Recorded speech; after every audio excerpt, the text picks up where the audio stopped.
Okay, last video for today. Then tomorrow, I'm going to walk around town. It's supposed to be sunnier tomorrow, so hopefully, well, it's supposed to be sunny tomorrow. Today is definitely not.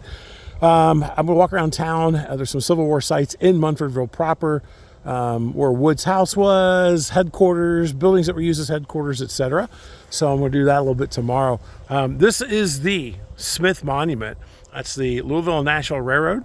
You know, the one that you do any reading on, particularly Army of the Cumberland, Army of the Mississippi, Army of Tennessee. This railroad plays a huge factor throughout most of the war. A major supply line for Buell, probably a little less so for Buell, but definitely for Rosecrans. And so that is the L&N right there. The bridge was over there. We'll get to that in just a second. But this is the Smith Monument. But we just want to give you a nice view here of the battlefield. I don't know where this stockade here, I don't know how accurate the location is, but there was a stockade here with entrenchments all in front of it. And that's what the 10th Mississippi is going to run into, and then later the 44th Mississippi is going to run into as well.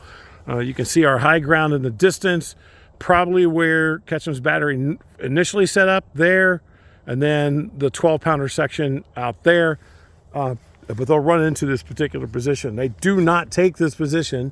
However, it will surrender on the morning of September 17th, which that's another correlation. Actually, it's a correlation I want to make. So you got Smith's command, which will be stylized the Army of Kentucky. They fight on August 29th and really mostly August 30th at Richmond, Kentucky. Those are the same 2 days, and you could say Second Manassas is 3 days, actually, because the Battle of Groveton starts on the 28th. But same 2 days as Second Manassas or Second Bull Run. The surrender here on September 17th is the same day as Antietam. So I just wanted to give you a little reference there. I know probably a lot of us have a lot of interest in Eastern Theater. I know that's where I cut my interest in the Civil War, was mostly Eastern Theater at first. I still have an affinity for several battlefields out there. Prior to moving on to really deep diving into the Western Theater. So I just want to give you a correlation of what is going on. These events don't happen in a vacuum. There's other things that are going on at the same time. So you've got the Confederate victory at Second Manassas or Second Bull Run. Then you've got the Confederate maybe tactical victory, but strategic defeat at Antietam. Those two things are happening while the Battle of Richmond happens at the end of August, I don't know, a couple hours away from where I am now. And then here at Munfordville, the surrender happening on the same day as the Battle at Antietam. All right, let's go over here. See how much trouble I can get myself into, because allegedly the Smith Monument is private property, but there are Confederates, I believe, buried there. So you really cannot tell me I can't go there. I do believe, based on Kentucky law. All right, here's the L&N. Pretty cool. Now, this is not the original bridge, but it is built on the original abutments, the ones that were still there. See if I can get a little bit of a view over here. After this battle, after the Union come back into the area, they'll build a series of fortifications, two of them on the north side. One's called Fort Terrell, named after Terrell, the brigade commander that's killed at Perryville. And then the other one's called Fort VIII. And it's built where the 32nd Indiana dead are originally buried after the Battle of Rowlett Station. And they're on that side of the river. Okay, so we're looking down at the Green River. Can't really see it from here, but we're looking down at the Green River. Those trees are probably 40 to 50 feet tall. So we're about 50-ish feet above the river itself.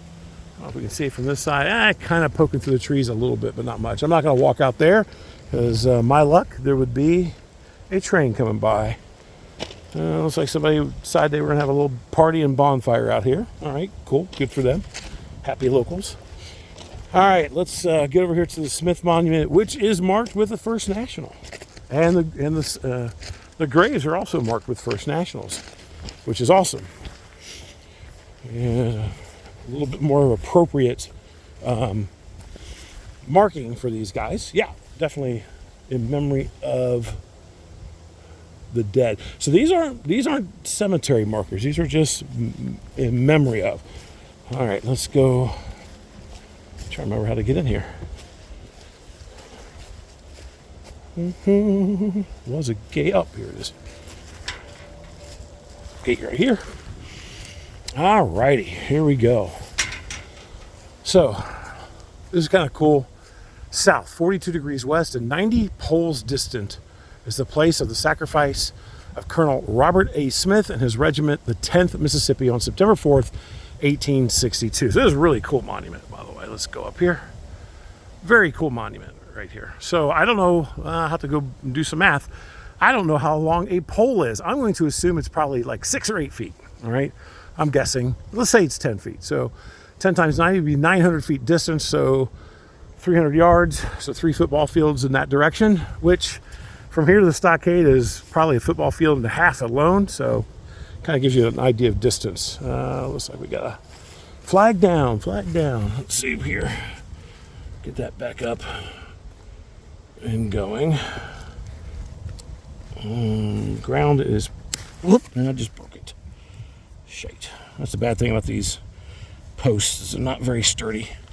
All right, well, we got it partially up. I don't like the flag touching the ground, but that's the way it is. All right, so these markers here are just representative of the dead for each regiment, right? So I don't know who's actually buried in here, to be honest with you.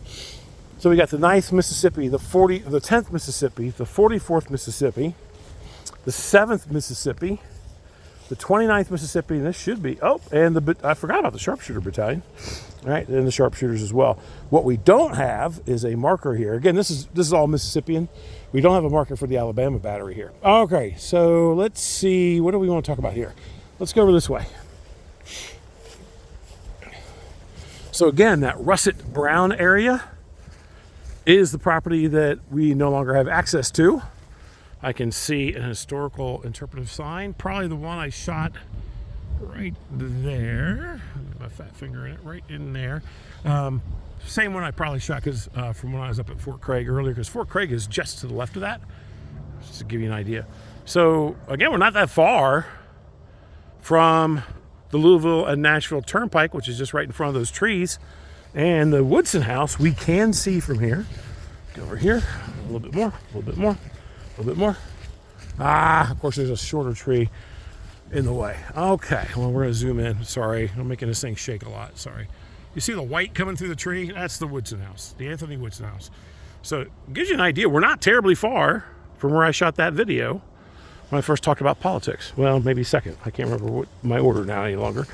Anyway, so this is a very quiet spot, except I imagine when a train goes by, it's probably crazy as all get out.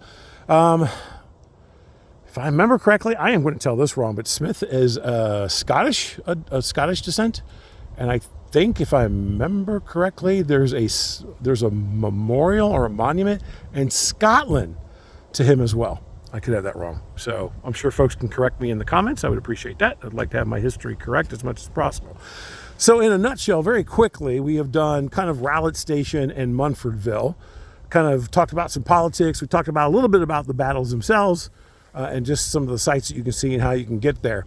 Tomorrow, like I said, I'll shoot some, I'll do a little bit of a walking tour of downtown Munfordville, and we'll shoot some videos from some of the Civil War related sites there. McCook's headquarters, Buell's, Bragg's, and Morgan's headquarters, TJ Wood's house, a few other things as well. So we'll shoot those tomorrow and get those posted, and hopefully we'll have some good sun. Okay, with that, that's it for today, and hopefully these will all get uploaded to Facebook soon, because the signal is not fantastic out here. All right, have a great one, folks.